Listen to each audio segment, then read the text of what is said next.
Hello, I'm Sebastian. Welcome to 9 Trees podcast. Today, I will summarize and review the book. Framed, Astonishing True Stories of Wrongful Convictions by John Grisham.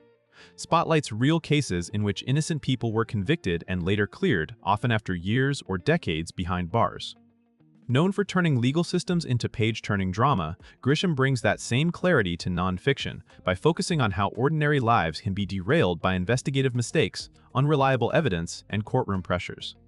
The book is built around case-driven storytelling rather than abstract theory, showing how each wrongful conviction develops from a chain of small decisions that become catastrophic. It also highlights the people and organizations who fight back, including defense attorneys, journalists, innocence advocates, and family members who refuse to give up. More than a collection of shocking stories, the book asks readers to consider what justice should mean when certainty is manufactured and when the system resists admitting error. It is an accessible entry point into wrongful conviction realities and the reforms that could reduce them. I will give you key takeaways from this book. Firstly, how wrongful convictions begin with ordinary errors. A central theme is that wrongful convictions rarely start as grand conspiracies. They often begin with understandable but preventable errors that compound over time.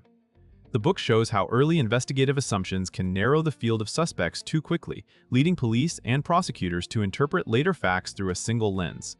Once a narrative forms, contradictory details may be treated as noise rather than warning signs. Readers see how common factors like rushed timelines, community fear, and political pressure can push a case toward closure instead of accuracy. This topic also highlights the role of cognitive bias, especially tunnel vision, where investigators unintentionally select evidence that supports their theory and discount what does not. The result is a fragile case that looks sturdy in court because it is presented as a coherent story. By tracing the progression from first suspicion to final verdict, the book helps readers understand how a system designed to find truth can drift into confirmation. The takeaway is practical. Preventing wrongful convictions requires disciplined skepticism at every stage, better training, and structures that reward correction as much as conviction. Secondly, unreliable evidence and the illusion of certainty. Another major topic is how evidence that feels persuasive can be scientifically weak or context-dependent. The book draws attention to the ways eyewitness identifications can mislead, especially when memory is shaped by stress, poor viewing conditions, and suggestive lineup procedures.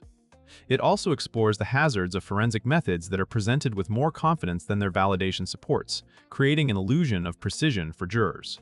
Confessions, too, appear as a recurring engine of injustice, particularly when vulnerable suspects face lengthy interrogations, manipulation, or a belief that cooperation will bring relief. The book emphasizes that a courtroom is not a laboratory and that the persuasive power of a confident expert or a dramatic narrative can outweigh the underlying reliability of the proof. By examining how these evidence types can be misunderstood, the stories encourage readers to separate what sounds definitive from what is actually dependable. This topic ultimately argues for higher evidentiary standards, transparent forensic oversight, better juror education, and recording of key procedures so later review can measure what truly happened rather than what participants remember. Thirdly, prosecutorial incentives, defense limitations, and uneven resources. The book also examines structural imbalance inside the adversarial system. Prosecutors often carry immense discretion in charging decisions, plea offers, and how evidence is framed, while public defenders and court-appointed lawyers may struggle with heavy caseloads and limited investigative budgets. This mismatch can turn the ideal of equal combat into an uneven contest, where the side with more time and funding shapes the story. The narratives highlight how plea bargaining can pressure innocent people to accept deals to avoid extreme sentencing risk, especially when a trial seems stacked against them. The topic further considers disclosure problems, where information that could help the defense is not fully shared, whether through mistake, narrow interpretation of obligations, or intentional withholding. At the same time, it shows how appellate processes can be slow and constrained, often focused on procedural errors rather than factual innocence. By making these dynamics concrete through lived experiences, the book suggests reforms such as open file discovery, better funded indigent defense, accountability mechanisms, and policies that prioritize accuracy over win-loss records. The underlying message is that fairness requires systems that balance power, not just rules that assume balance exists. Fourthly, the human cost of years lost and trust broken. Beyond legal mechanics, the book centers the human consequences of wrongful convictions. Readers encounter the emotional toll of imprisonment for a crime not committed, including isolation, fear, and the grinding uncertainty of whether freedom will ever return.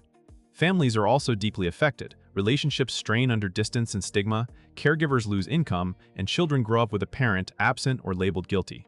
Even after exoneration, the damage persists.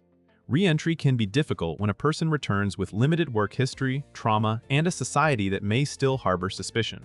The book underscores that exoneration is not the same as restoration because lost time cannot be repaid, and institutional apologies may be rare. It also explores how communities suffer when wrongful convictions allow the true perpetrator to remain free, compounding harm. By focusing on this human dimension, the stories argue that reform is not an abstract policy debate, but a moral necessity. The topic invites readers to rethink punishment narratives, to consider the value of support services after release, and to demand compensation systems that are accessible, humane, and sufficient to rebuild a life. Lastly, paths to exoneration and what meaningful reform looks like. The final topic highlights how wrongful convictions are overturned and what lessons can reduce future errors. The book showcases the persistence required to reopen a closed case, often relying on new evidence, advances in forensic testing, or a fresh look at old facts by independent reviewers. Innocence organizations and dedicated lawyers play a critical role, as do investigative journalists and advocates who bring public attention to overlooked cases.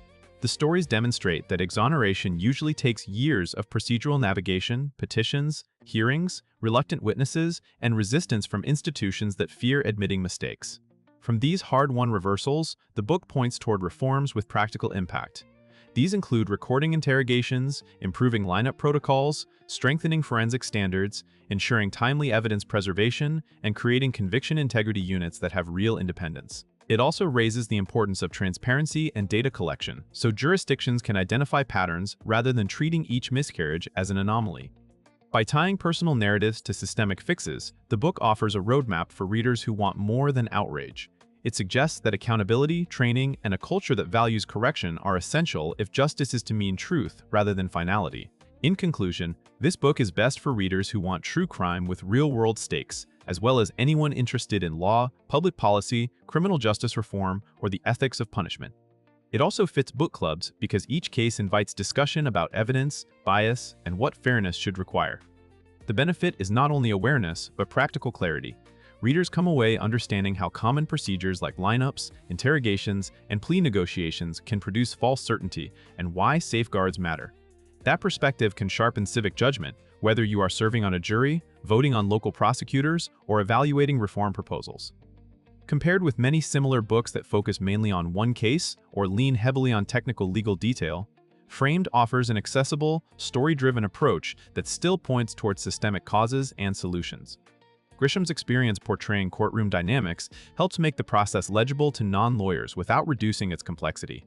It is worth buying because it combines compelling narrative momentum with a sustained argument for accuracy and accountability, leaving readers informed, moved, and better equipped to recognize how justice can fail and how it can be improved.